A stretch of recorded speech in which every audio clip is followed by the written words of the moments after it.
Welcome to Business Acumen. Your host, Joe Mans and Roy Browning. Today we're discussing lead lists. Is it a waste of money to buy your leads, or is it a worthy investment? Waste of money. Completely waste of money. In my opinion, I would rather spend money on buying ad space to drive people to get my own leads than buying somebody else's dusty old dirty leads. Okay, well, I'm going to disagree with you on that one, Roy, because I think that there are quality data warehouses out there that collect quality information. I really do believe that it comes down to picking the right vendor to source your lead list. I can understand that, but with how fast things are changing, if you're buying an address, people don't change their address as regularly. That data can last a longer time, but in the digital environment, stuff is changing so rapidly that something that somebody's interested in today, for example, buying lawn seed for their yard, they already bought their lawn seed 2 days from the time that they first saw it. Sure. That data isn't any good anymore. I'm not interested in buying seed anymore. Now I'm interested in fertilizer. The data is useless. Well, it comes back to having a solid plan, though. I mean, if you know who you're looking for, what they look like, and really narrow down who your target audience is, again, find the right vendor to give you those leads. There are people that go out to trade shows or any industrial event. They collect leads from that particular group of people, and then they sell that data to people like you and I who are going to run the ads. So if you're going to run your ads, and which I think is a valid point, but don't you got to know who you're targeting? I mean, if you're going to run ad campaigns to target certain people, the more we know about them, including their address, we can triangulate that data and make sure that we're hitting our target more precisely. I could see that from a broad point of view, especially if you're targeting income levels or neighborhoods or things that are common, right? Somebody that goes to the same high school, they're going to, for 4 years, they're going to be interested in the same thing. I do think that there's a fine balance between real-time data, which you can only collect by getting somebody to fill out a lead form saying, this is what I'm interested in right now, remarketing data where they've already visited your website and you've captured that and you're hitting them again within the next day or two. There are some instances where data may last longer, like I mentioned with the addresses. Right. But in general, I would say that personally, I would prefer to do an ad campaign if I have the time, gather my own first-party data, because I'm going to have a higher ROI with my first-party data than I will with third-party. I don't think that there's any argument that first-party data is more reliable than third-party data. Anybody who's building a lead list, by the time that they consolidate it and then market it and then the time you buy it, there's going to be a little bit of attrition there. But I think in general, though, there are quality lead lists out there that are available for purchase that you can really show some ROI. If you compare it to first-party, I don't think that there's really any comparison to that. In the digital advertising space, we rely on third-party data a whole lot.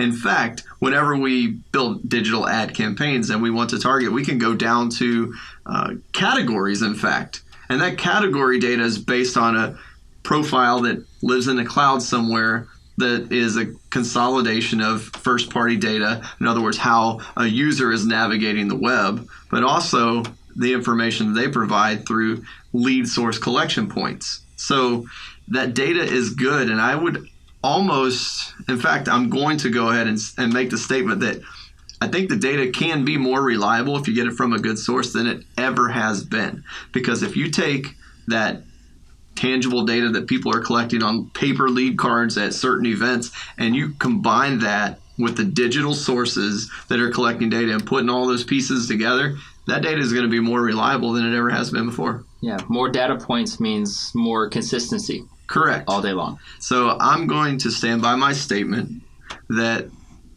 third-party lead procurement is reliable if you have a plan on how to use it and you have a reliable source to procure it. You know, I will agree with you that the right vendor with the right data can be valuable. I think we both agree that first party will be the ideal, but if you can't have the ideal, then third party with the right vendor is a great place to start. We'd love to know if you agree with me or with Roy or the both of us. Either way, we'd love to hear your feedback. So send us a note or comment below. We look forward to seeing you next time.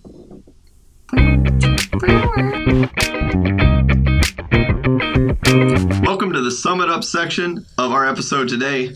Whether you agree with us or disagree with us, there's no right or wrong answer to this, but what we can agree on today, Roy, is that there's a time and place for list procurement. First-party data is always more reliable than third-party data. So if you have your own list, use it.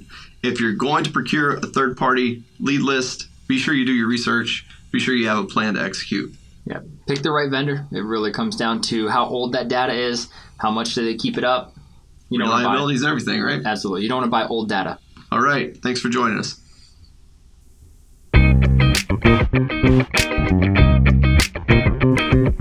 All right, now we're to our Q&A section. This is where viewers like you write in, give us your questions, and we try to answer them the best that we can. This question is from Ashley K. She says, I'm in the real estate industry, and our company provides our sales team with purchased leads. We rarely see above a 2% conversion rate from our email campaigns. How would you recommend we utilize these leads to increase our chance of converting? Roy? I think this comes down to a couple different elements. One being, are all of those leads in the same stage of the buying cycle?